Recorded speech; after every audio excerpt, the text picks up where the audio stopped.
Shalom saudara yang terkasih dalam Tuhan. Seringkali kita menghadapi ketidakpastian dalam hidup ini.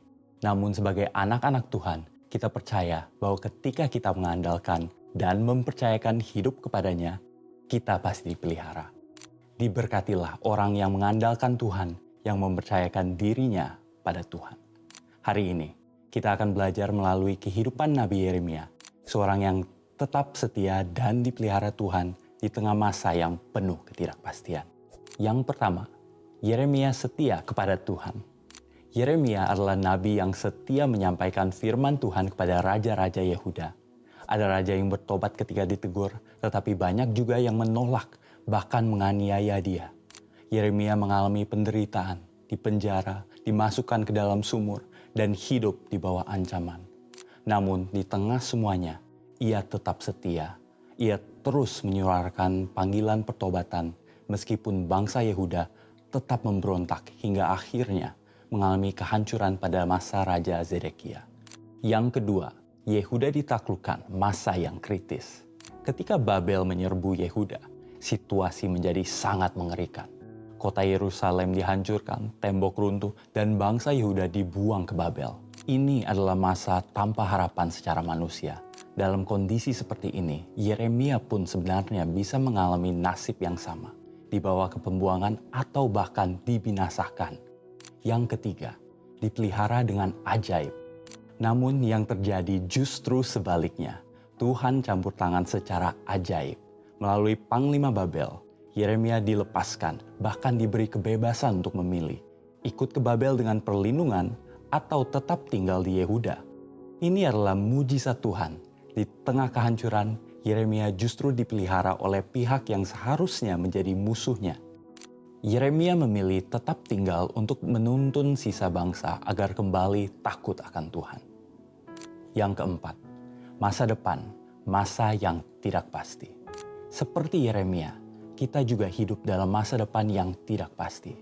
Hari-hari ke depan belum pernah kita jalani. Banyak orang membuat rencana, tetapi tidak ada yang benar-benar tahu apa yang akan terjadi. Ketidakpastian seringkali menimbulkan kekhawatiran. Yang kelima, pemeliharaan Tuhan. Namun firman Tuhan mengingatkan kita bahwa hidup kita ada dalam tangannya. Seperti Yeremia dipelihara, kita pun akan dipelihara. Ketika kita mengandalkan Tuhan, hati kita akan lebih peka terhadap tuntunan firman-Nya. Berkat Tuhanlah yang menjadikan kaya, jerih payah tidak akan menambahinya. Artinya, hidup yang diberkati bukan sekedar hasil usaha, tetapi berasal dari perkenanan Tuhan. Tokoh-tokoh seperti Abraham, Ishak, Yusuf, dan Yeremia adalah contoh nyata. Mereka hidup mengandalkan Tuhan dan Tuhan memelihara mereka bahkan di masa sulit. Tuhan senantiasa mengetahui setiap langkah kehidupan kita. Tidak ada satupun yang luput dari perhatian Tuhan. Termasuk ketika kita salah mengambil keputusan. Firman-Nya menyatakan bahwa Tuhan tetap memelihara hidup kita dalam setiap situasi hingga rencananya yang besar terjadi. Yang diperlukan adalah hati yang terus tertuju kepada Tuhan dan yang mau dituntun oleh firman dan Roh Kudus. Terlebih di era penyelesaian amanat agung, Tuhan akan memelihara kita di tengah ketidakpastian, sehingga kita dapat menyelesaikannya dengan baik. Untuk penjelasan lebih lengkap dari tim teologi kami, silakan scan QR Code yang tersedia atau buka website kami di gbigatsu.id. Tuhan Yesus memberkati.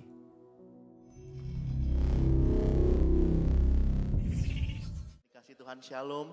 Yang bersuka cita boleh lambaikan tangan, beri tepuk tangan bagi Tuhan. Haleluya. Boleh lihat kanan kirinya, jabat tangan, katakan Tuhan memberkati kita. Haleluya.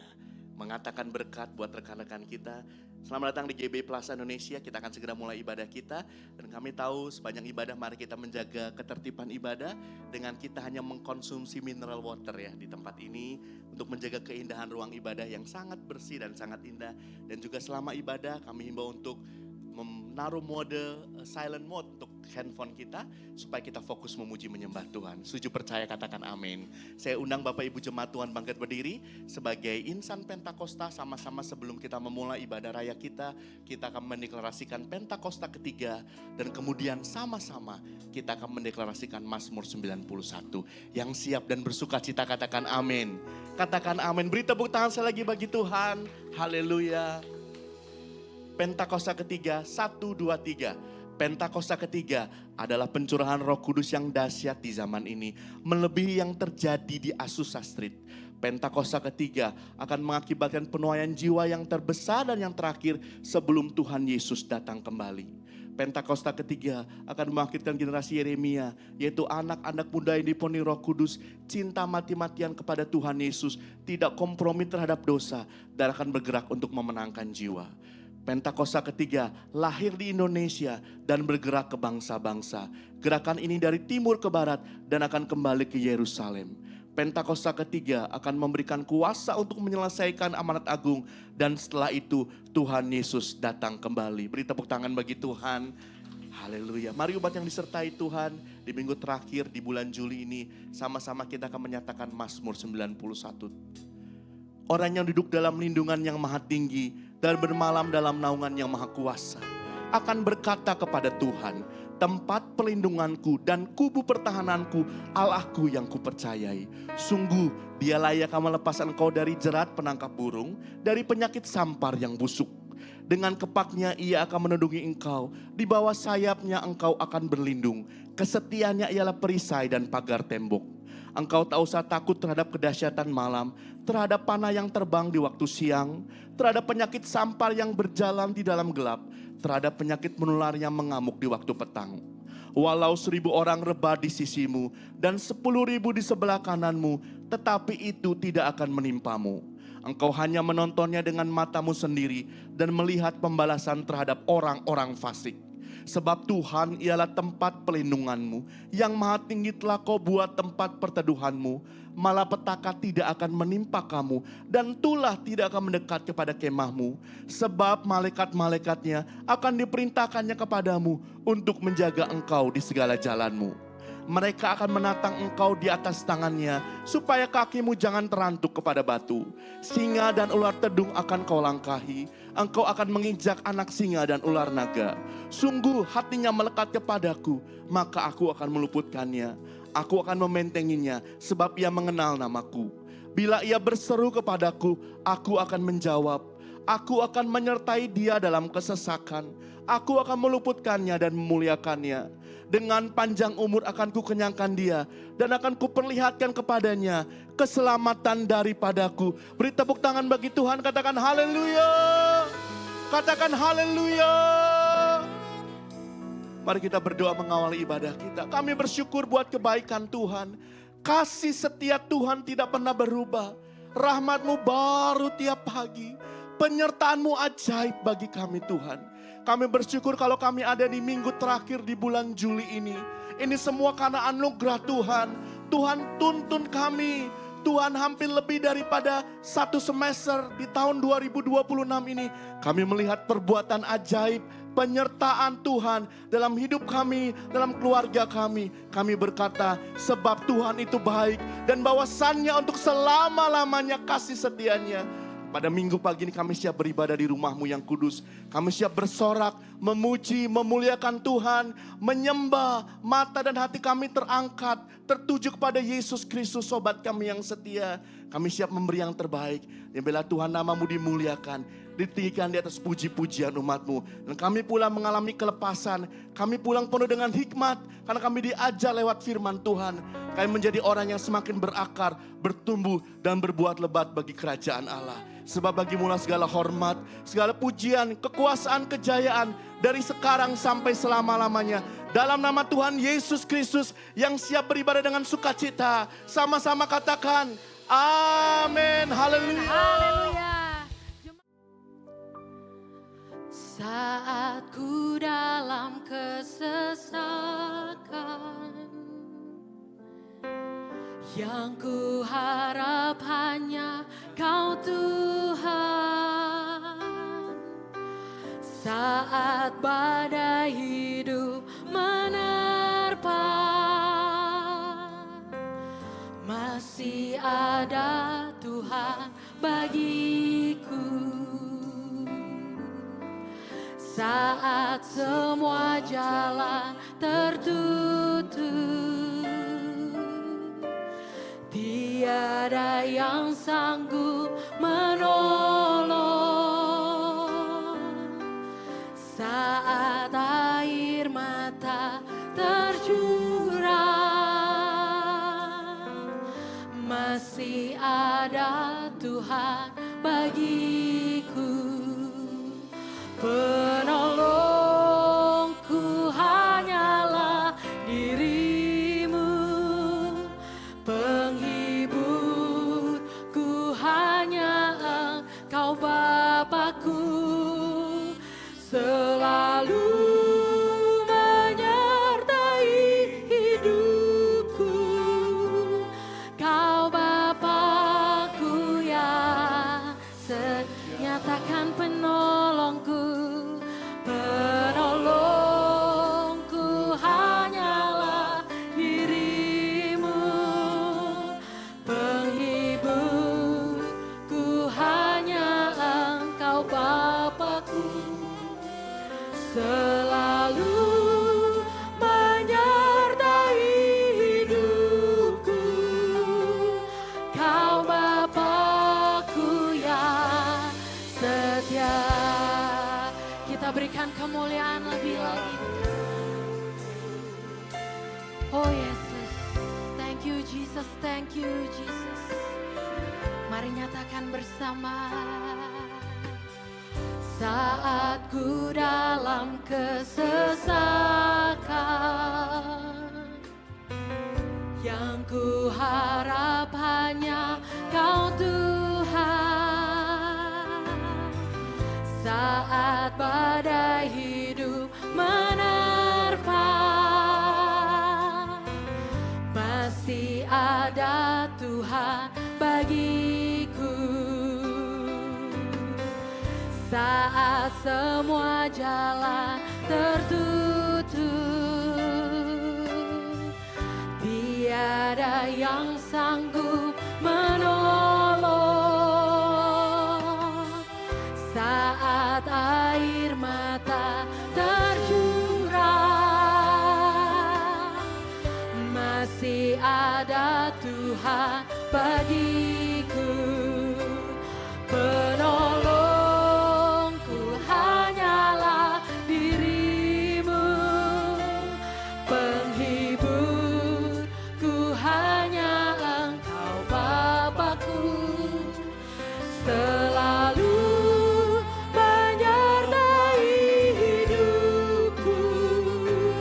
Kau Bapa-Ku yang setia, penolongku, penolong hanyalah dirimu, hanya Engkau Tuhan.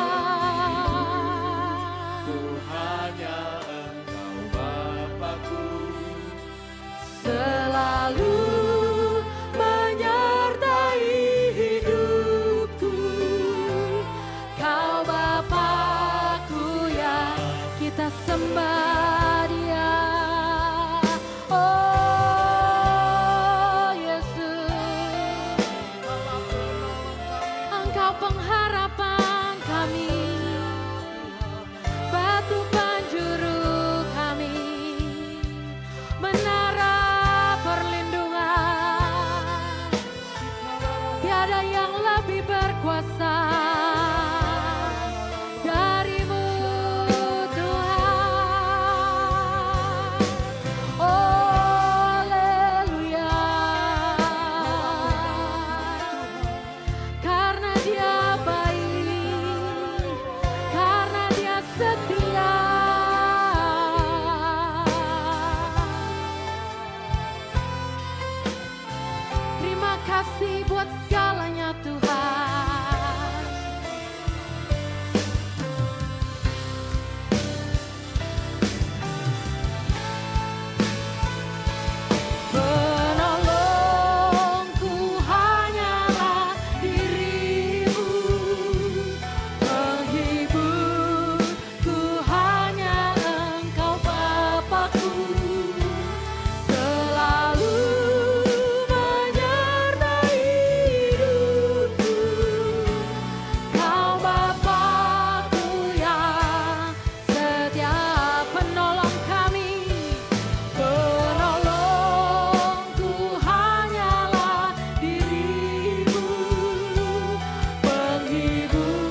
tetap percaya Kau yang punya kuasa. Sekalipun ku dalam lembah gelap, tak mengapa asal Kau di samping, asal Tuhan beserta kami. Walaupun masalahku masih ada, Tetap percaya rencanamu terindah. Pribadimu takkan pernah berubah. Iman yang aku pegang padamu Tuhan yang setia. Oh, walaupun gunung itu tak berpindah, tetap percaya Kau yang punya kuasa. Sekalipun ku dalam lembah gelap, tak mengapa asal Kau di sampingku. Kami mau ikut Engkau terus Tuhan. masalahku masih ada. Tetap percaya rencanamu terindah. Pribadimu takkan pernah berubah. Iman yang aku pegang pada. Mari kita bangkit berdiri sama-sama nyatakan lebih lagi. Oh Yesus, walaupun gunung itu tak berpindah, tetap percaya Kau yang punya kuasa. Sekalipun ku dalam lembah gelap, tak mengapa asal Kau di sampingku. Walaupun masalahku masih ada, tetap percaya rencanamu terindah. Pribadimu takkan pernah berubah. Iman yang aku pegang Padamu Tuhan yang setia. Jemaat nyatakan lebih lagi, lebih lagi. Janji iman kita. Walaupun gunung Itu tak berpindah, tetap percaya Kau yang punya kuasa. Sekalipun ku dalam lembah gelap, tak mengapa asal Kau di sampingku. Walaupun masalahku masih ada, tetap percaya rencanamu terindah. Pribadiku takkan pernah berubah. Iman yang aku pegang padamu Tuhan yang setia.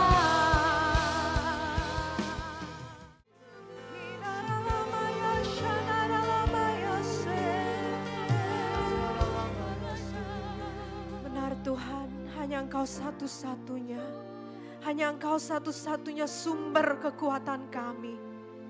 Hanya Engkau satu-satunya sumber pengharapan kami. Engkau satu-satunya sumber kelegaan kami Tuhan. Kami percaya Engkau selalu ada berjalan bersama-sama dengan kami. Terima kasih Tuhan. Terima kasih untuk penyertaan-Mu yang tak pernah berhenti di dalam kehidupan kami. Setiap jam, setiap menit, bahkan setiap detiknya. Engkau ada bersama kami Tuhan. Engkau menuntun setiap langkah kami Tuhan. Kami tahu Engkau yang berperkara. Engkau punya agenda Tuhan. atas kehidupan setiap kami. Terima kasih Bapa, terima kasih. Engkau Allah yang dahsyat, Engkau Allah yang luar biasa. Engkau Allah sumber sukacita kami. Haleluya, haleluya. Terima kasih Tuhan, terima kasih kami ucapkan untuk Indonesia. Dari pusat kota Jakarta, dari titik nol negeri ini Tuhan, kami berdoa, kami bersehati untuk Indonesia. Kami percaya keamanan atas negeri kami Indonesia. Kami percaya sukacita atas negeri kami Tuhan. Kami percaya keadilan atas bangsa kami Bapa. Terima kasih Tuhan, terima kasih untuk para pemimpin di negeri ini Tuhan. Dari Bapak Presiden, Wakil Presiden, segenap jajaran menteri, para pejabat. Dari posisi yang tertinggi hingga yang paling sederhana Tuhan. Kami mau memberkati mereka Tuhan. Kami mau memberkati pekerjaan pelayanan mereka untuk bangsa ini Tuhan.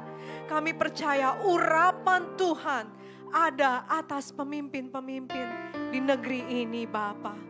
Kami mau memberkati kota kami Jakarta. Kami mau memberkati setiap kota-kota yang ada di Indonesia Tuhan. Kami mau memberkati setiap desa-desa pelosok Tuhan.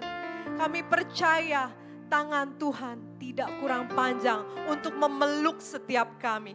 Untuk merangkul Tuhan negeri kami Indonesia. Urapan Tuhan atas Indonesia nyata. Biar banyak orang, banyak bangsa mengenal Yesus Kristus Tuhan. Terima kasih Tuhan untuk pemimpin kami, gembala pembina kami, Pastor Niko Tuhan beserta istri dan anaknya Tuhan. Juga para wakil Tuhan, keluarga besarnya Tuhan. Engkau lindungi, Engkau tutup bungkus dengan kuasa darah-Mu Tuhan. Umur yang panjang Tuhan atas Pastor Niko dan keluarga Tuhan. Kami percaya pelayanan Pastor Niko akan Engkau pakai lebih dahsyat lagi untuk memberkati Indonesia, bahkan memberkati bangsa-bangsa. Kami terlebih Tuhan mengucap syukur untuk gembala kami terkasih di tempat ini, Pastor Weliar dan Pastor Maulin. Terima kasih Tuhan untuk hati mereka yang sungguh-sungguh mau melayani Engkau, mau melayani setiap kami hamba-hamba-Mu Tuhan. Terima kasih Tuhan untuk kehidupan mereka. Kami mau tutup, mau percaya Tuhan, mau bawa Tuhan pastor kami di dalam tangan-Mu Tuhan. Engkau yang pagari Tuhan. Engkau yang tutup bungkus dengan kuasa darah-Mu dimanapun mereka berada Tuhan. Kami percaya perlindungan Allah sangat sungguh sempurna Tuhan. Engkau yang berikan perluas Tuhan pelayanan, ladang pelayanan lebih hari, lebih heran Tuhan. Kami percaya Tuhan lewat pelayanan pujian, lewat pelayanan penyembahan Tuhan. Banyak orang boleh mengenal Yesus Kristus Tuhan. Terima kasih Tuhan untuk Pastor Weliar dan Pastor Maulin. Kami juga di tempat ini Tuhan, keluarga GBI Plaza Indonesia Tuhan. Kami mau bersehati Tuhan. Kami mau bersama-sama saling menopang, saling menolong Tuhan, saling memberkati, saling menguatkan Tuhan. Satu dengan yang lain. Kami mau sama-sama bergandeng tangan, bersatu hati Tuhan. Untuk melayani Engkau Tuhan di tempat ini. Untuk menyenangkan hati-Mu Tuhan. Lebih hari, lebih heran Tuhan. Kami percaya Tuhan. Kuasa Tuhan atas setiap kami sempurna. Kalau kami datang dengan beban yang berat. Kami percaya beban itu sudah Engkau ringankan. Engkau sudah memberikan kelegaan untuk setiap kami. Kalau kami datang dengan kesusahan. Kami percaya sudah Engkau lepaskan Tuhan. Dan kami yang datang dengan keluhan sakit, penyakit Tuhan. Kami mau sepakat di dalam nama Tuhan Yesus. Oleh bilur Yesus kami sudah disembuhkan di atas kayu salib. Engkau sudah memberikan nyawa-Mu Tuhan untuk setiap kami. Terima kasih Bapa, terima kasih. Terima kasih Tuhan untuk hari ini. Terima kasih Bapa. Di dalam nama Tuhan Yesus kami berdoa bersyukur biar segala kemuliaan hanya bagi Allah kami yang hidup. Haleluya. Amin. Haleluya. Silakan duduk dalam hadirat Tuhan saudara. Kita akan melihat tayangan dari video. Silakan. Shalom Bapak Ibu yang dikasih Tuhan. Episode kali ini Shalom kita saudara akan yang membahas terkasih dalam tentang Tuhan. buah roh yang Seringkali ketujuh, kita delapan, dan menghadapi sembilan. ketidakpastian Yang dalam hidup ketujuh ini. adalah Namun sebagai kesetiaan. anak-anak Tuhan, kita percaya Kesetiaan bahwa itu ketika adalah kita sebuah mengandalkan komitmen dan yang mempercayakan tinggi, hidup komitmen yang kepadanya, kuat. Apa yang kita katakan, apa yang kita janjikan, itulah yang kita lakukan. Allah kita adalah Allah yang setia dalam menepati perjanjiannya. Orang yang setia itu akan mendapatkan upah, akan mendapatkan berkat sesuai dengan Amsal 28 ayat 20. Selanjutnya adalah kelemah lembutan. Kelemah lembutan itu kita harus merendahkan hati. Merendahkan hati artinya adalah sepakat dengan apa kata firman Tuhan. Hidup kita dituntun oleh firman Tuhan. Kita dikoreksi oleh firman Tuhan. Ketika kita dikoreksi, kita jangan membela diri atau jangan menyalahkan orang lain. Seperti Adam. Adam ketika melakukan kesalahan, dia memakan buah pengetahuan yang baik dan yang jahat, padahal itu sudah dilarang oleh Allah, dia tetap makan. Dan ketika dia ditanya oleh Tuhan, siapa yang menyuruh makan, apa jawab Adam? Adam menjawab bahwa perempuan yang kau tempatkan di sisiku. Berarti di sini Adam tidak mengakui kesalahannya. Dia menyalahkan Tuhan. Dan yang kedua, dia menyalahkan istrinya. Beberapa tahun yang lalu, Bapak Ibu, saya akan bersaksi. Pada waktu itu keluarga kami mendapatkan telepon dari seorang yang mengaku sebagai saudara saya. Dan memang suaranya itu sangat mirip. Jadi dia itu menawarkan mobil jatah dari perusahaannya. Jadi dia bekerja di suatu instansi pemerintah di BUMN. Dan pada waktu itu kakak saya yang menerima telepon, dia percaya dengan telepon dan dia menawarkan kepada saya. Dan saya memang pada saat itu saya mau membeli mobil. Jadi saya langsung percaya. Dan beberapa hari kemudian saya membayarkan seharga mobil itu. Tapi kalau kita membayar cash dapat diskon 20%. Jadi saya langsung membayarkan. Dan apa yang terjadi? Pada hari yang dijanjikan, mobil itu tidak pernah muncul dan orangnya tidak dapat dihubungi. Saya waktu itu mau melaporkan kepada pihak berwajib dan supaya bisa diproses secara hukum. Karena pada saat itu sudah diketahui bahwa itu merupakan jaringan mafia penipuan. Tapi ketika saya berdoa, Tuhan berkata bahwa ampuni dia, berkati dia. Mungkin dia lagi perlu uang. Tapi pada saat itu Bapak Ibu memang secara daging saya itu menolak. Tetapi ketika saya mempercayakan hidup saya, menyerahkan hidup saya kepada roh, hidup yang dipimpin oleh roh. Artinya yang dipimpin oleh kebenaran. Dan Tuhan sudah mengatakan itu. Di Alkitab juga dikatakan bahwa harus mengasihi musuh. Bahkan memberkati orang yang menyakiti kita. Dan saya mengikuti itu Bapak Ibu. Saya mengikuti, jadi saya tidak melaporkan kepada pihak yang berwajib. Saya mendapatkan firman Tuhan di Amsal 6 ayat 30 dan 31. Bahwa ketika pencuri itu ditangkap, dia akan menggantikan 7 kali lipat dan bahkan seluruh rumahnya dipakai untuk membayar. Itu yang saya imani. Hampir 1 tahun lebih Bapak Ibu. Setelah itu ada suatu pekerjaan. Dan pekerjaan itu sangat singkat dan pada intinya saya mendapatkan senilai uang yang hilang pada tahun lalu itu. Jadi betul-betul Allah itu adalah Allah yang setia yang menepati janjinya. Yang terakhir adalah tentang penguasaan diri. Apa itu penguasaan diri? Yaitu mengendalikan kita punya emosi, disiplin kita, cara hidup kita, yang hidup kita yang secara yang disiplin dengan baik Bapak Ibu. Mengendalikan emosi, tidak cepat marah, tidak cepat tersinggung, dan juga seperti Allah mengasihi kita, Allah tidak pernah marah kepada kita dan Allah adalah Allah yang mengampuni kita. Amsal 25 ayat 28 dikatakan bahwa orang yang tidak dapat mengendalikan diri seperti kota yang roboh temboknya. Mengendalikan diri yang paling mudah adalah mulai dari lidah kita, dari mulut kita. Ada 2 macam. Yang pertama yang keluar dari lidah kita. Di kitab Amsal dikatakan bahwa hidup dan mati dikuasai oleh lidah. hati-hati kita menggunakan lidah kita. Hati-hati apa yang harus kita perkatakan. Perkataan itu bisa untuk kita sendiri ataupun kepada orang lain. Jadi harus memperkatakan segala yang baik, segala yang sedap didengar, segala yang masih dengar, perkatakanlah semuanya itu. Dan yang kedua, apa yang masuk ke dalam mulut kita. Kita mesti bisa menjaga makanan. Ada dua macam, makanan yang sehat untuk body dan makanan yang sehat untuk hati. Mesti ada keseimbangan. Demikianlah Bapak Ibu. Tuhan Yesus memberkati. Saat ini kami hadir ke dalam kehadirat-Mu Tuhan, bukan sebuah rutinitas. Tetapi kami yakin dan percaya bahwa hari ini adalah hari yang ditentukan Tuhan. Untuk kami duduk dalam hadirat-Mu. Mendengar setiap perkataan, setiap firman yang Tuhan sudah siapkan buat setiap hati kami. Ajar kami untuk mau mendengar dan mau melakukan firman-Mu Tuhan. Terima kasih Yesus. Hamba-Mu menyerahkan keberadaan hamba-Mu ke dalam tangan-Mu. Biarlah apa yang hamba-Mu akan perkatakan adalah perkataan dari firman-Mu. Hanya di dalam nama Yesus kami berdoa. Amin, amin, amin.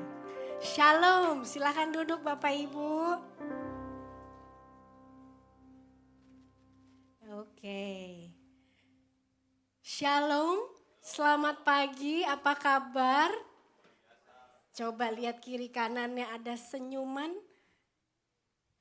atau apa ini? Senyum korporat katanya ya, yang cuman beberapa detik, habis itu diam gitu ya. Shalom, gitu diam ya. Oke, perkenalkan nama saya Mia Raja Guguk. Mungkin ada foto yang tadi sudah ditayangkan, boleh ditayangkan kembali.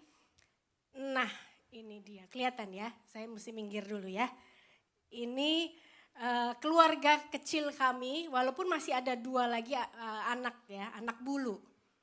Ya, Katen dan Kiwi, perempuan semua. Jadi di rumah itu penuh dengan perempuan. Jadi udah tahu ya kira-kira yang pusing siapa ya. Pasti bapaknya yang di tengah-tengah itu ya.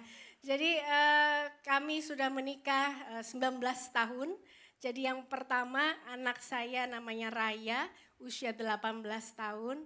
Dan yang kedua namanya Tiara yang hari ini berkenan untuk nemanin mamanya. Usia mau 15, betul ya, mau 15 tahun. Jadi ini keluarga kecil kami baru saja menghantarkan anak sulung kami untuk kuliah di Melbourne. Gini toh rasanya kalau pisah sama anak gitu ya.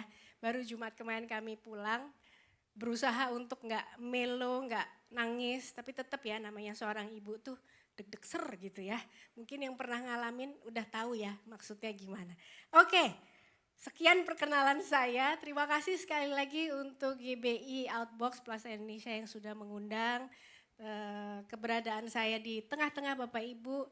Dan kita mau langsung membaca Kejadian 1 ayat 27 dan 28. Silahkan yang bawa Alkitabnya boleh dibaca, boleh dibuka atau pakai handphone sekarang ya udah canggih ya.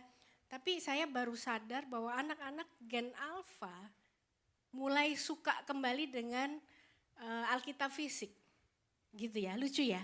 Jadi tapi antara lucu tapi seneng juga. Tapi kadang-kadang kita gini, oh kok aneh ya. Dulu kita maunya yang simple gitu ya. Tapi sekarang kembali lagi kepada yang fisik. Oke, kita baca Kejadian 1 ayat 27 dan 28. Maka Allah menciptakan manusia itu menurut gambarnya. Menurut gambar Allah diciptakannya dia, laki-laki dan perempuan diciptakannya mereka. Allah memberkati mereka, lalu Allah berfirman kepada mereka, beranak cuculah dan bertambah banyak, penuhilah bumi dan taklukkanlah itu, berkuasalah atas ikan-ikan di laut dan burung-burung di udara, dan atas segala binatang yang merayap di bumi. Saya yakin setiap kita sudah hafal dan bahkan sudah beberapa kali sering banget dengar ayat ini, betul ya? Ya, bagaimana Tuhan pertama kali menciptakan bumi, kemudian menciptakan tumbuh-tumbuhan, menciptakan siang dan malam dan lain sebagainya. Sampai ujung-ujungnya menciptakan manusia. Dari kitab Kejadian ini kita belajar bahwa Tuhan memfungsikan bumi untuk menjadi tempat Tuhan bertahta, betul? Ya. Kalau enggak ngapain Tuhan repot-repot banget gitu ya. Lalu setelah itu diciptakanlah yang namanya manusia yang serupa dan segambar dengan Tuhan. Tapi enggak selesai di situ. Betul ya? Ada sebuah tugas. Tadi kita lihat di ayat 28 ada sebuah tugas. Jadi enggak cuman Tuhan itu iseng. Biar rame nih. Udah ada gajah, ada jerapah, ada apa lagi? Cicak, beruang dan lain sebagainya. Terus ngapain nih mereka nih ya? Terus ciptakanlah Adam. Habis itu diciptakan Hawa. Tuhan tuh juga nggak nganggur. Ada sisa tanah liat, lucu nih bikinlah yang lucu-lucu gitu ya. Ciptakan Hawa. Enggak. Tapi ada sebuah perintah. Perintahnya apa? Beranak cuculah dan bertambah banyak. Penuhilah bumi dan taklukkanlah itu. Berkuasalah atas ikan-ikan di laut dan burung-burung di udara dan atas segala binatang yang merayap di bumi. Ini nggak bicara tentang siklus kehidupan, supaya beranak cucu, ya, yang single, yang sekolah, habis itu buru-buru dia punya pacar, jangan kelamaan single, entar keburu nggak laku, gitu ya. Kalau zaman tante dulu, aduh udah tante ya, ini banyak anak yang muda juga di sini. Tante dulu umur usia 25, wah orang tua udah mulai resah ini. Kok gak ada yang ngapelin, gak ada yang ini ajak pergi gitu ya. Tapi giliran sebelum 25 banyak yang naksir gak boleh. Oh itu curhat pribadi ya. Ya begitu di atas 25 udah mulai resah dan gelisah. Ini gak cuma bicara mengenai siklus kehidupan. Dari single, menikah, punya anak, punya cucu, cicit dan seterusnya. Enggak. Tetapi ini berbicara sebuah tujuan yang lebih besar. Dari hanya sekedar memperbesar keluarga. Ya. Ini berbicara tentang bagaimana Allah memfungsikan manusia sesuai citra dirinya. Imago Dei. Jadi seharusnya kita tahu siapa identitas kita. Jadi yang galau hari ini, untuk apa aku hidup di dunia ini? Berarti mesti nanya Tuhan. Ya, tanya Tuhan. Karena Tuhan yang menciptakan kita. Tuhan yang menciptakan kita serupa dengan gambarannya. Betul ya? Yaitu apa? Gak cuma sekedar memperluas keluarga, tetapi memperluas kerajaan Tuhan di muka bumi. Tunggu dulu. Pas waktu ngomong ini kita ho-ho aja. Tapi giliran ditunjuk, kamu ya pergi ke Papua gitu ya. Ngapain? Memperluas kerajaan Tuhan. Tunggu dulu. Tolong dulu sebentar ya. Harus banget nih gitu ya. Ada yang lain loh Tuhan ya gitu ya. Atau bilang sama Pastor Beliar, yang benar dulu lah Pastor. Masa iya saya sih? Saya ini baru bertobat loh, baru berapa bulan. Tunggu dulu lah gitu ya. Jadi gimana caranya? Tapi Tuhan di sini jelas sekali bahwa Tuhan mau kita memperluas kerajaan Allah di muka bumi. Tapi pertanyaan yang menarik, gimana caranya Tuhan? Saya itu gak jago ngomong, saya itu gak bisa nyanyi gitu ya. Apalagi? Saya itu pemalu, ngomong sama orang aja gagap. Jagonya ngomong sama tembok. Gitu. Ada yang di sini seperti itu? Atau lebih suka ngomong sendiri? Waduh, gawat itu ya. Berbahaya sekali itu ya. Dan apa yang terjadi? Gimana caranya Tuhan? Nah, yuk kita buka Matius 28. Ya, Matius 28. Di sini saya sampaikan 16 sampai 20, tapi kita mau fokus dulu langsung di 19 ya, ayat 19. Saya bacakan di ayat 19. Karena itu, pergilah dan jadikanlah semua bangsa muridku. Dan baptislah mereka dalam nama Bapa, Anak, dan Roh Kudus. Dan ajarlah mereka melakukan segala sesuatu yang telah kuperintahkan kepadamu. Dan ketahuilah, Aku menyertai kamu senantiasa sampai kepada akhir zaman. Jadi disuruh apa saudara? Suruh pergi ke Plaza Indonesia. Ngapain? Halan-halan. Disuruh apa? Selain pergi, habis itu ngapain? Jadikanlah semua bangsa followerku, netizenku. Fans, enggak ya, tapi jadikanlah semua bangsa muridku. Kira-kira, ini saya membayangkan, kalau Tuhan ngomong audible gitu ya kepada saya. Pergi dan jadikanlah semua bangsa muridku. Kira-kira menurut saudara saya responnya gimana? Yes Tuhan, ini aku. Utuslah dia gitu ya. Pasti saya yang benar dulu Tuhan. Masih banyak tanggung jawab ini. Gimana caranya gitu ya. Tetapi ini tuh sesuatu amanat agung yang Tuhan berikan kepada setiap kita pengikut Kristus. Amin. Amin, coba colek kiri kanannya. Mau gak jadi pergi ke segala bangsa menjadikan murid? Kalau disuruh pergi segala bangsa, jalan-jalan pasti mau ya. Apalagi dibayarin, ayo gitu ya. Pasti gak pakai mikir, ya kan? Tapi kalau disuruh memuridkan, kayaknya gak bakat deh Tuhan. Tuhan salah ngomong kayaknya. Aku tuh gak bisa ngajarin loh, aku tuh gak sabaran loh. Ya, walaupun tadi barusan kita dengar ya, pengendalian diri. Begitu ada sesuatu yang gak bisa, gitu juga gak bisa sih. Aduh gak bisa Tuhan, ngajarin orang tuh gak sabar. Gimana jadikan bangsa murid? Caranya yang Tuhan sudah berikan di sini kepada kita adalah memperluas kerajaan Allah di muka bumi adalah menjadikan murid. Untuk melaksanakan tugas yang memuridkan itu, tentunya kita harus jadi murid terlebih dahulu, betul ya? Betul nggak? Siapa di sini pernah atau nggak pernah sekolah langsung jadi guru? Pernah? Coba boleh angkat tangan. Ada nggak? Nggak pernah sekolah saya Kak. Tapi saya langsung ngajarin anak murid-murid saya. Ih, jago banget ya berarti. Tapi sepengetahuan saya, sebelum kita bisa ngajarin orang, memuridkan orang lain, kita harus jadi murid dulu, betul? Ya, sama waktu guru kita di sekolah, dia juga pasti pernah jadi murid. Betul ya? Oleh sebab itu judul sharing pada pagi hari ini adalah dimuridkan untuk memuridkan. Amin, saudara? Aminnya beneran gak nih? Ya kan? Coba colek lihat kiri kanannya lagi. Mau gak dimuridkan? Jangan bolosan dong. Ya, jangan gampang bolos. Oke. Kenapa murid? Nah, itu dia. Boleh gak sih Tuhan jadi fans aja? Sekarang kan banyak tuh yang cuman pengikut, apalagi zaman social media ya. Follow ini, follow itu gitu ya. Pengikut atau ngefans di TikTok, di Instagram dan lain sebagainya. Tapi lucunya kita ini manusia, benar gak ya? Kita tuh kadang gak suka sama seseorang. Tapi kita follow. Betul gak? Ayo ngaku. Ya kan? Ngapain? Biar jadi bahan. Padahal waktu kita lihat, ih dia ya, ih ngeselin banget, ih nyebelin banget, ih kita caci maki orang itu, tapi kita follow, kita liatin terus. Benar gak? Ya. Nah kenapa jadi murid? Kita buka yuk Yohanes 6 ayat 60 dan ayat 66 sampai 69.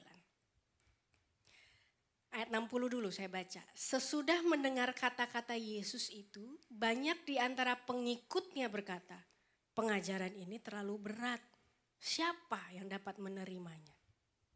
Ya, jadi ada masa di mana Tuhan mengajar, banyak pengikut, banyak yang lihat gitu ya. Sampai dia ada satu pengajaran yang murid-murid di antara atau pengikut-pengikut yang melihatnya, waduh susah yang ini. Tolong dulu Tuhan, kalau yang ini janganlah. Yang enak-enak dulu, yang empuk-empuk dulu ya. Kalau yang keras-keras ini jangan dulu. Nah itu, ayat 66. Mulai saat itu banyak pengikutnya meninggalkan dia dan tidak mau mengikutinya lagi. Lalu Yesus bertanya kepada ke-12 pengikutnya, apakah kalian juga mau meninggalkan aku? Tuhan, kata Simon Petrus kepadanya, kepada siapa kami akan pergi? Perkataan Tuhan memberi hidup sejati dan kekal.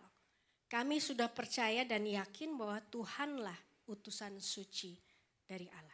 Jadi bayangkan saudara, pada saat itu, pada kejadian itu, waktu Tuhan Yesus menyampaikan firman, menyampaikan pengajarannya, sebagian banyak dari pengikutnya waktu itu, tiba-tiba bubar jalan gitu ya.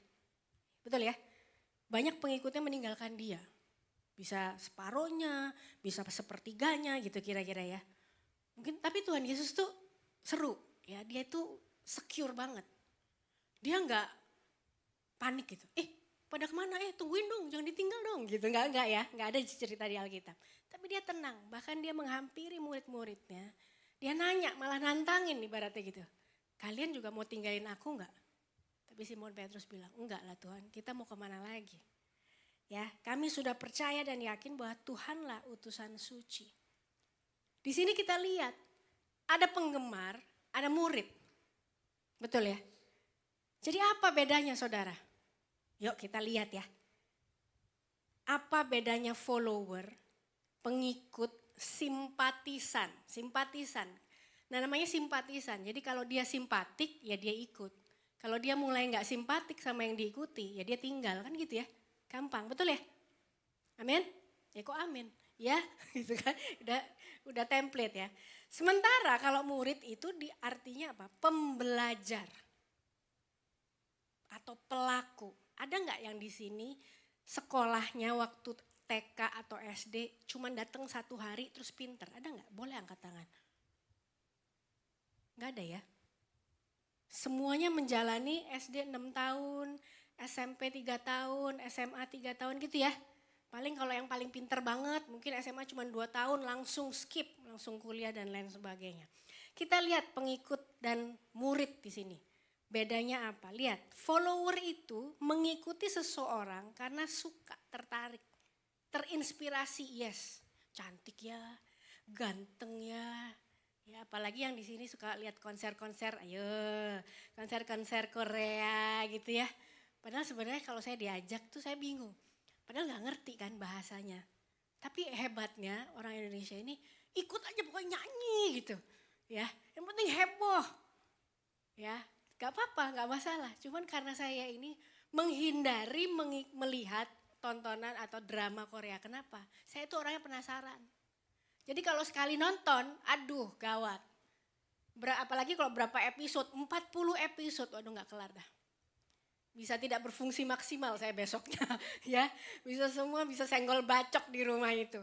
Karena saya tuh gak bisa ngeliat 1 episode terus stop gitu ya. Jadi mending saya gak mulai. Ya, gak mulai. Tapi ya ini kembali lagi, follower itu mengikuti karena penasaran. Kok bisa sih dia? Nah gitu kan. Ya kalau kita follow seseorang ya public figure di social media kita pasti suka bertanya-tanya. Kenapa sih dia marah-marah terus? Kenapa sih dia kulitnya kok bagus dan lain sebagainya. Karena kita follow. Sementara itu ciri-ciri yang kedua follower. Komitmennya sementara, jangka pendek. Makanya namanya simpatisan.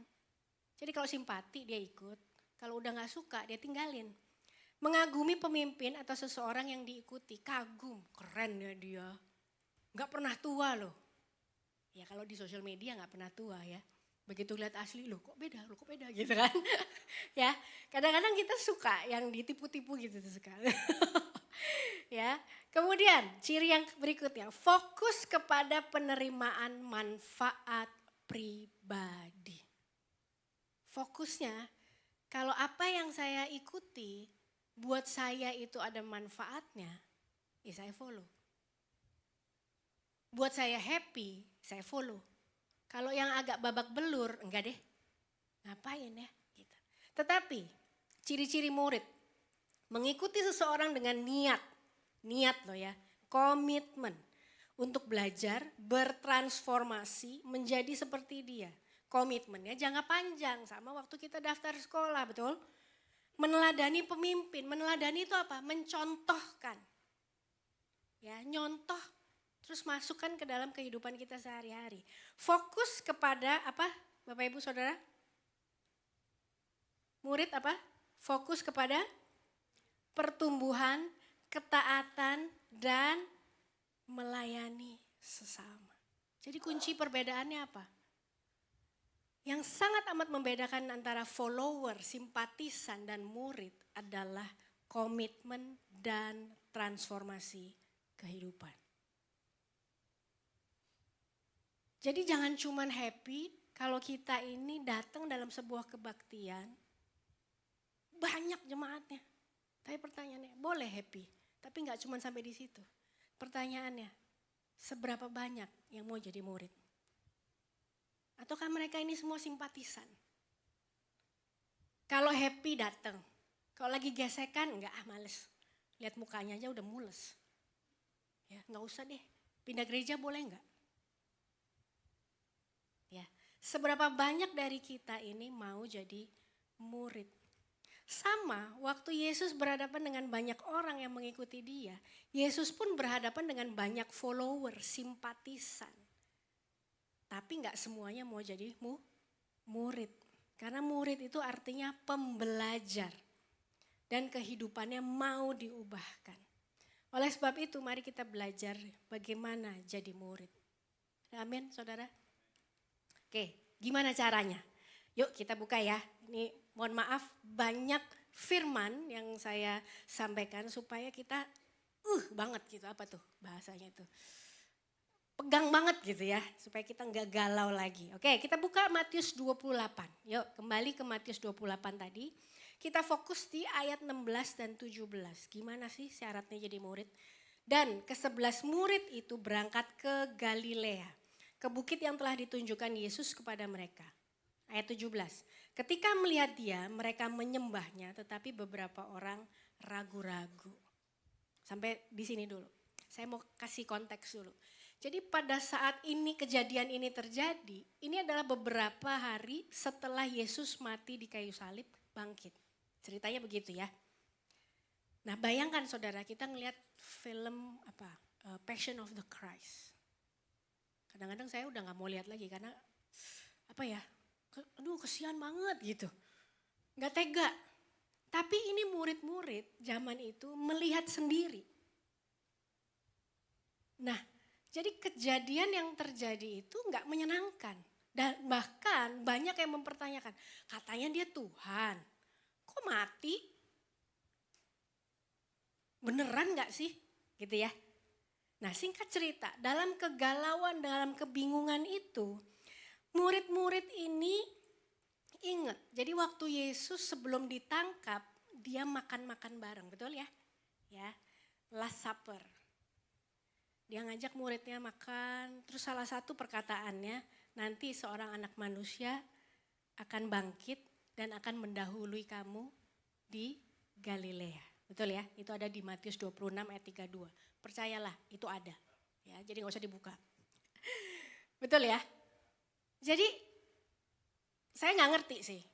Waktu lagi hati galau, ini mau ada peristiwa apa sih kok kayak suasananya gak enak banget nih makan gitu ya. Terus Yesus ngomong, nanti seorang manusia akan bangkit, mati dan bangkit dan akan mendahului kalian ke Galilea. Saya nggak ngerti, apakah semua murid dengar itu? Atau oke, siap, mantap Yesus gitu ya. Gaspol gitu ya, kepengennya kan begitu. Tapi kita lihat Simon Petrus aja yang tadi ditantang Yesus, kamu mau tinggalin saya? Enggak. Saat detik-detik terakhir pun dia menyangkali Yesus 3 kali. Betul ya? Jadi peristiwa ini sangat membuat hati penggemar muridnya itu galau. Tapi yang saya suka, mereka tetap ingat perkataan Yesus. Mereka tetap berangkat ke Galilea. Jadi mereka tetap berangkat. Jadi syarat pertama menjadi murid. Ketaatan yang mendahului pemahaman. Seringkali dalam hidup kita tuh pengennya tahu dulu. Yang pasti-pasti dulu lah bro. Pak Pendeta, halo, jangan asal nyuruh ya, gitu. Ya, tunggu dulu lah, tolong dulu. Nanti saya tuh kesana itu ngapain, tinggal berapa lama, di mana, aman enggak, jangan asal pergilah, jadikanlah semua bangsa muridku. Tunggu dulu. Seringkali kita ini mau semuanya aman dulu, kita tahu dulu apa yang akan terjadi, yakin dulu, baru iya, betul ya? Kita kenapa kecenderungan itu? Karena kita sering atau kepengen pegang kendali terhadap apa yang mau kita lihat, apa yang mau kita dengar, dan bahkan apa yang mau kita alami, betul? Begitu kita nggak tahu apa yang akan terjadi, kita panik, karena kita nggak punya kendali. Tetapi hidup bersama Tuhan ceritanya beda. Tuhan mau kita punya iman dulu dan ketaatan yang mendahului pemahaman. Seringkali kita nggak tahu apa yang akan terjadi. Tapi waktu Tuhan bilang pergi, oke Tuhan. Walaupun kita tahu nggak akan mudah. Betul ya? Sama seperti Simon Petrus. Kita lihat di kisah Simon Petrus di Lukas 5 ayat 5 sampai 6. Waktu itu Simon Petrus belum jadi murid. Ya, kejadiannya lagi mau nangkap ikan tapi nggak dapet. Ayat 5. Simon menjawab, "Guru." Loh ini lucu loh, belum kenal loh. Tapi Simon Petrus udah anggap Yesus guru. Manggilnya bukan bro, enggak ya, atau bapak, atau apalah. Tapi panggilnya langsung guru.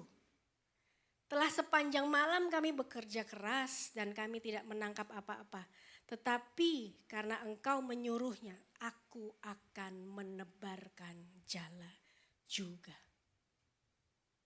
Simon Petrus kan gak baru sekali ya mancing, betul? Menangkap ikan. Bahkan dia udah semalaman gak dapet. Ini tengah hari, siang hari yang gak pernah ada kejadian menangkap ikan siang-siang bolong. Disuruh sama orang yang dia gak kenal, dia kok ikut, kok nurut. Dan kita lihat hasilnya, ketaatannya Simon Petrus. Ayat 6. Dan setelah mereka melakukannya, mereka menangkap sejumlah besar ikan sehingga jala mereka mulai koyak. Jadi gak heran waktu Petrus ditanya Yesus, apakah dia mau meninggalkan Yesus? Petrus jawab dengan tegas, kepada siapa kita akan pergi? Kita udah ngalamin perkataan Tuhan memberi hidup sejati dan kekal. Kami sudah percaya dan yakin bahwa Tuhanlah utusan suci dari Allah. Seringkali kita mau alami mujizat Tuhan dulu yang fantastis. Yang sesuai dengan keinginan kita. Baru kita mau ngikut Yesus. Baru kata kita adalah iya Tuhan aku mau. Tapi seberapa banyak atau seberapa sering Tuhan kasih mujizat kepada kita. Bentuknya beda dari apa yang kita mau doakan. Tapi kita masih merasa Tuhan gak pernah jawab doa. Tuhan aku mau iPad. Tuhan aku mau mobil. Tuhan aku mau rumah baru. Tapi jawaban Tuhan apa? Kok dipecat? Tuhan gimana sih? Aku tuh doanya mau pindah rumah baru misalnya gitu ya. Tapi kok malah Tuhan izinkan aku di PHK. Terus kita mulai komplain. Tuhan gak adil. Tuhan lagi tidur kali ya. Tuhan gak sayang kali sama aku. Dia sayangnya sama yang lain. Padahal Tuhan sudah siapkan pekerjaan baru yang lebih bagus, yang mungkin salary-nya lebih baik, dan yang memampukan dia untuk bisa beli rumah baru. Kadang-kadang kita mau mengharapkan Tuhan itu jawab sesuai dengan apa yang kita mau. Sehingga kita bilang, iya Tuhan aku mau. Tapi cara Tuhan gak gitu. Waktu orang tua kita mendaftarkan diri kita ke sekolah, kita dan orang tua kita tahu betul bahwa ini adalah sebuah komitmen yang panjang, betul? Enggak hanya karena kita suka, terus kita daftar sekolah, enggak. Betul ya? Mau gak mau, suka gak suka, kita sekolah. Bahkan waktu saya ingat, waktu saya pertama kali sekolah kelas 1 SD. Saya gak tahu, karena waktu zaman tante gitu ya. Waktu zaman saya, kelas 1 tuh belum bisa baca. Zaman saya ya. Anak sekarang kan udah pinter banget baca, udah pinter bahasa Mandarin, udah belajar matematika, saya kaget banget, wow keren banget nih gitu ya. Waktu saya culun banget, cupu gitu. Sehingga mata pelajaran atau daftar pelajaran buku-buku itu saya bawa semua. Jadi setiap hari itu bawa semua buku-buku yang tebel-tebel itu saya bawa.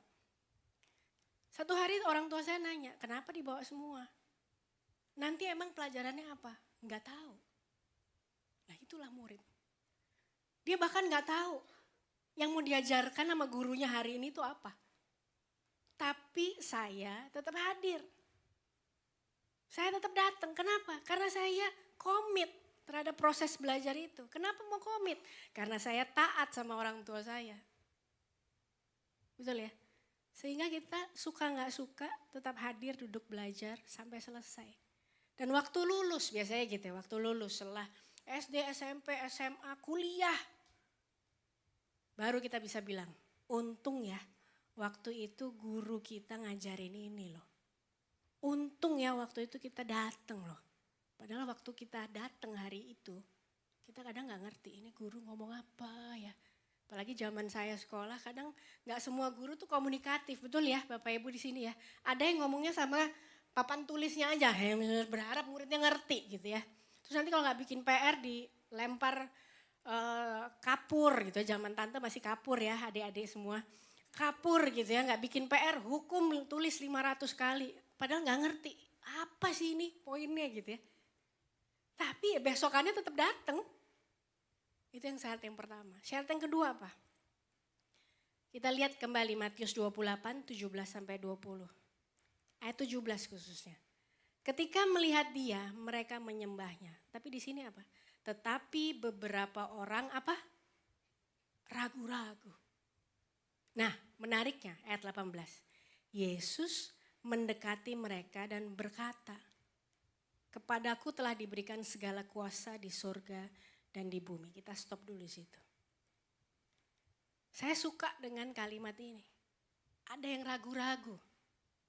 Walaupun mereka berangkat, taat tadi ya, syarat pertama adalah ketaatan mendahului pemahaman. Seringkali anak saya bahkan ada yang datang hari ini, Tiara ya, seringkali dia capek kalau habis kegiatan di sekolah, Mam boleh nggak ke gereja besok? Enggak deh, gereja ya. Walaupun saya tahu gerak-geriknya udah pengen ngamuk gitu ya. Ya, tapi saya mau atau kami mau mendisiplinkan bahwa gereja itu nggak cuma kita datang. Memang betul kadang-kadang tahap pertama itu mendisiplinkan diri kita sendiri untuk tetap datang. Walaupun badan ini capek, hati ini nggak suka, galau dan lain sebagainya. Ketaatan mendahului pemahaman. Yang kedua, waktu murid itu tetap datang ke Galilea, banyak juga yang ragu-ragu. Menunjukkan apa? Itu kemanusiawian kita. Betul ya? Seberapa banyak dari kita sekarang ini yang duduk sedang ragu-ragu juga. Tuhan bener enggak sih yang diomongin si pengkhotbah ini? Jangan-jangan dia cuma cerita doang gitu. Enggak apa-apa. Tapi saya menghargai bahwa setiap kita tetap duduk. Tapi menariknya, waktu Yesus kan pasti ngerti ya hati kita. Tahu lah siapa yang ragu, siapa yang enggak gitu. Tapi Yesus enggak bilang gini, halo kamu yang ragu udah pulang pulang. Enggak kan? Yang enggak ragu ayo ngumpul-ngumpul. Terus baru Yesus bilang pergilah dan jadikanlah semua bangsa. Enggak loh, Yesus mendekati mereka. Dan bahkan memberikan kuasa. Yesus enggak terancam dengan kemanusiawian kita. Yesus tetap memberikan perintahnya. Tetapi seringkali kita yang merasa keraguan-raguan diri kita yang menghalangi kita untuk melangkah. Ketaatan mereka terhadap perkataan Tuhan lebih besar daripada keraguan mereka. Sehingga hal tersebut dicerminkan kepada kehadirannya. Walaupun ragu tetap datang. Jadi syarat yang kedua, show up and be available. Show up and be available. Seberapa sering kita seringkali diminta untuk pelayanan, banyak alasan. Jangan saya nggak bisa. Waktu saya nggak banyak. Saya masih struggle untuk ini, itu. Bukan nggak mau terima alasan. Tapi seringkali kita yang membatasi diri kita sendiri. Kita lihat Sakeus ya. Lukas 19 ayat 1 sampai 5 dan ayat 8. Secara singkat aja. Sakeus itu kepala pemungut cukai. Jadi ayat 1, Yesus masuk ke kota Yeriko, berjalan terus melintasi kota itu. Di situ ada seorang bernama Sakeus, kepala pemungut cukai. Ia seorang yang kaya. Ketiga, ia berusaha untuk melihat orang apakah Yesus itu, tetapi ia tidak berhasil karena orang banyak sebab badannya pendek. Badannya pendek tapi kaya. Ya kan? Tapi gak banyak orang yang suka sama dia, namanya pemungut cukai ya. Terus apa yang terjadi? Maka berlarilah ia mendahului orang banyak lalu memanjat pohon ara untuk melihat Yesus yang akan lewat di situ. Wow, singkat cerita. Ayat ke-8. Ayat ke-5 deh. Ketika Yesus sampai ke tempat itu, ia melihat ke atas dan berkata, Sakeus, segeralah turun, sebab hari ini aku harus menumpang di rumahku. Terus mulai itu, banyak simpatisan yang mulai, ih kok Yesus gitu sih, kan dia orang jahat, kan dia orang berdosa, kok Yesus mau makan di rumahnya dan lain sebagainya. Itu namanya pengikut. Simpatisan. Ketika kita follow seseorang terus gak sesuai dengan keinginan kita, gak sesuai dengan konsep kita mulai meninggalkan. Tapi Sakeus santai. Ayo Tuhan, makan. Lihat perubahan hidupnya. Ayat 8. Tetapi Sakeus berdiri dan berkata kepada Tuhan, Tuhan, setengah dari milikku akan kuberikan kepada orang miskin. Dan sekiranya ada sesuatu yang kuperas dari seseorang akan kukembalikan 4 kali lipat. Wow. Lihat perubahannya. Murid gak cuma ngikut, tapi hidupnya bertransformasi, berubah. Gak cuma ngikut pelajaran-pelajaran yang enak yang dia suka. Yang gak suka dia telan, tetap dilakukan. Dan lihat, kehidupannya berubah. Sakeus melupakan label yang ditempelkan kepada dirinya. Orang berdosa, orang jahat, gak layak. Tapi Yesus mau menumpang di rumahnya. Dan dia langsung mengiyakan tanpa berpikir siapa dirinya. Tanpa dia berpikir layak gak ya aku? Jangan aku Tuhan, aku gak layak, aku orang berdosa. Tapi waktu Yesus mau datang ke dalam kehidupannya, dia bisa langsung katakan, iya Tuhan, aku mau. Tapi apa kabar dengan kita? Seringkali Tuhan udah berapa kali ngomong sama kita, kamu melayani ini dong, kamu kan bisa itu. Coba kamu ambil komitmen. Seringkali kita masih pikir panjang tentang siapa diri kita, apa yang kita bisa, apa yang kita nggak bisa. Ya. Brené Brown mengatakan seperti ini. Sometimes the bravest and most important thing you can do is just show up. Show up. Seringkali saya juga melakukan hal yang sama. Terutama pada hal-hal yang saya tahu saya nggak bisa. Tapi begitu diminta, iya. Habis itu nyesel. Berapa kali kita sering melakukan seperti itu kadang. Pernah ya pasti ya. Iya aja dulu. Nah tipenya saya tuh kadang seperti itu. Bukan kadang bahkan seringnya begitu. Mia kamu pelayanan sini. Mia kamu ngomong ini. Ya habis itu aduh ngapain sih tadi iya gitu ya. Padahal tahu setelah iya babak belur tuh perjalanan. Termasuk menerima pelayanan di gereja ini. Ya, kalau boleh jujur kaget juga. Saya bilang sama asisten Kalvi waktu itu ya yang kasih info suami saya. Saya bilang ini gak salah undang ya. Mungkin ngundangnya Pastor Alfi kali bukan saya. Enggak Kak, beneran. Coba cek lagi deh gitu ya. Saya langsung bilang oke, kalau Tuhan yang suruh oke. Walaupun setelahnya saya tahu tidur gak bisa tenang gitu ya. Deg-degan, mau ngomong apa Tuhan? Yang bener aja lah gitu. Mending sekali, 3 kali loh saudara hari ini. Itu kayak aduh Tuhan tolong dulu lah gitu ya. Ya, jadi tetap hadir adalah sebuah tindakan yang otentik dan berani tanpa berpikir Tuhan aku tuh gak layak loh. Tuhan aku tuh belum bisa. Nanti yang Tuhan yang akan bisa, yang akan mampukan. Seringkali kita melihat diri kita ini gak siap. Padahal kesiapan adalah sebuah hasil dari keputusan untuk tetap muncul dan hadir. Amin. Waktu kita bilang iya Tuhan. Walaupun nanti orang akan nanya, emang bisa? Belum tahu. Gimana caranya? Enggak ngerti. Tapi iya aja dulu. Dan saya yakin dan percaya waktu saya menyampaikan ini, ada suara Tuhan yang sedang bicara sama hati setiap kita. Untuk ingetin. Udah ada yang beberapa kali dipanggil, tapi masih ragu. Saya belum layak Tuhan. Syarat yang ketiga. Cepat saja, Mazmur 92 ayat 13 sampai 16. Orang benar akan bertunas seperti pohon korma, pohon yang akan tumbuh subur seperti pohon aras di Libanon. Mereka yang ditanam di bait Tuhan akan bertunas di pelataran Allah kita. Pada masa tua pun mereka masih berbuah, menjadi gemuk dan segar. Waduh, habis ini jangan jajan ya. Jangan terus karena ayat 15, boleh makan banyak hari ini ya. Nanti terus besok Senin pagi nimbang nyesel kan. Ayat 16, untuk memberitakan bahwa Tuhan itu benar, bahwa ia gunung batuku dan tidak ada kecurangan padanya. Boleh ditayangkan contoh gambar pohon korma dan pohon aras. Ada? Nah, pohon korma ini pohon yang gak ada indah-indahnya, ya pohon aja begitu. Dan tumbuhnya di padang gurun. Tahu ya saudara, padang gurun tuh kering, panas. Sementara pohon aras tumbuhnya di atas pegunungan, dingin. Di atas gunung. Tapi kenapa firman Tuhan menyampaikan pakai perumpamaan ini? Seperti pohon korma dan pohon aras di Libanon. Syarat yang ketiga, untuk jadi murid harus mau tertanam dan berakar kuat. Ouch.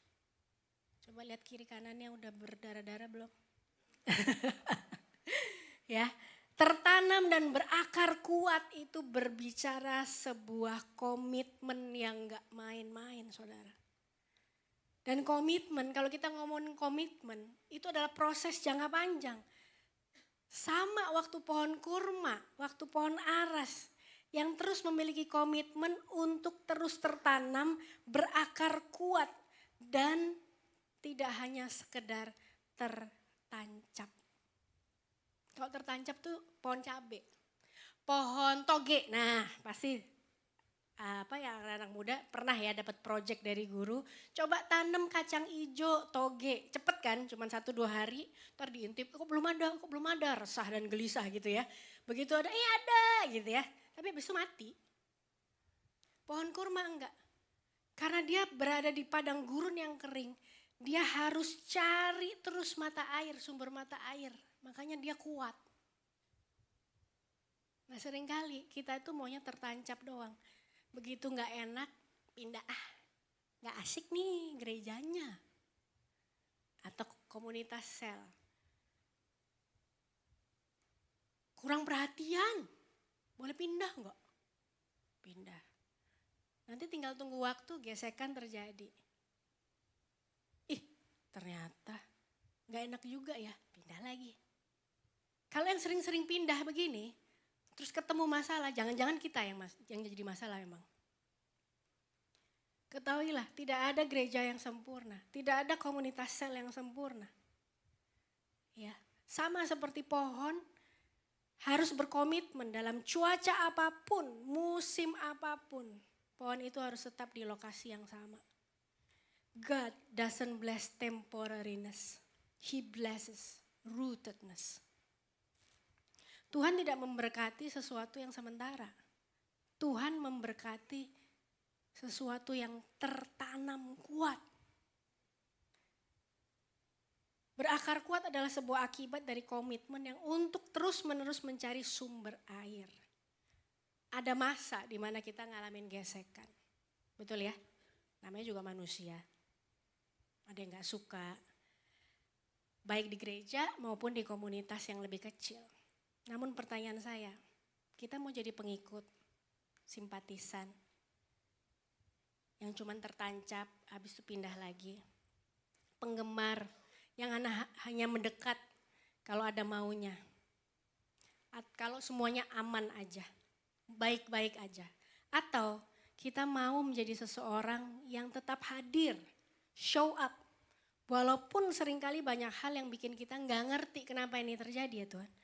Tapi kita tetap tinggal dan punya komitmen untuk terus belajar bersama. Berakar kuat. Sekarang setelah kita sudah jadi murid, tugas kita apa? Apa tadi? Memuridkan, betul? Karena penjangkauan tanpa pemuritan namanya pembiaran.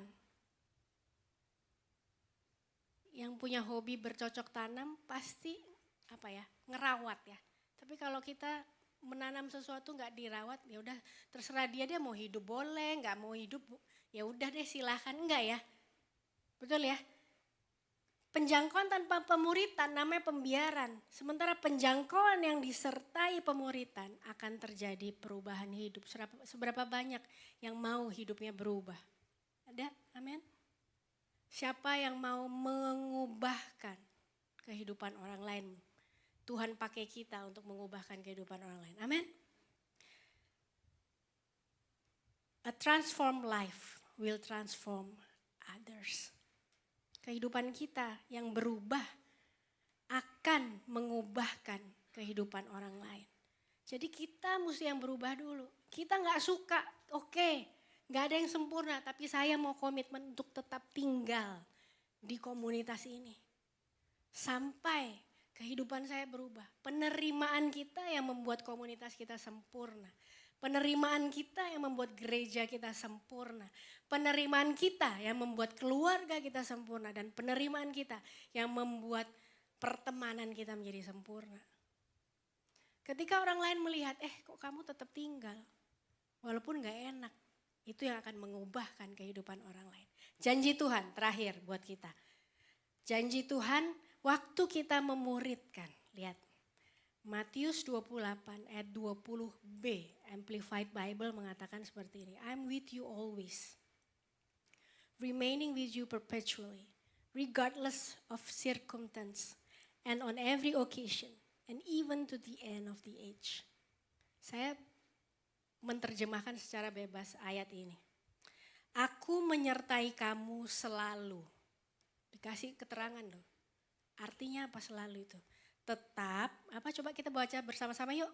Tetap menyertaimu selamanya. Terus tanpa memandang keadaan. Dan dalam setiap kesempatan. Bahkan sampai kapan? Kurang yakin apa saudara? Ini janji Tuhan waktu kita memuridkan. Gak enak memang. Waktu kita katakan ya Tuhan aku mau. Kita tahu perjalanannya berkelok-kelok. Banyak batu-batu. Yes. Tapi ini janji Tuhan. Aku akan menyertai kamu selamanya. Senantiasa. Selalu. Kata selalu itu berarti apapun keadaannya aku ada di situ. Tenang aja. Tapi seberapa banyak dari kita seringkali pengennya lihat dulu. Baru yakin. Ingat syarat pertama jadi murid. Ketaatan yang mendahului pemahaman. Yang kedua, show up and be available. Iya aja dulu. Yang ketiga, berakar, tertanam dan berakar kuat.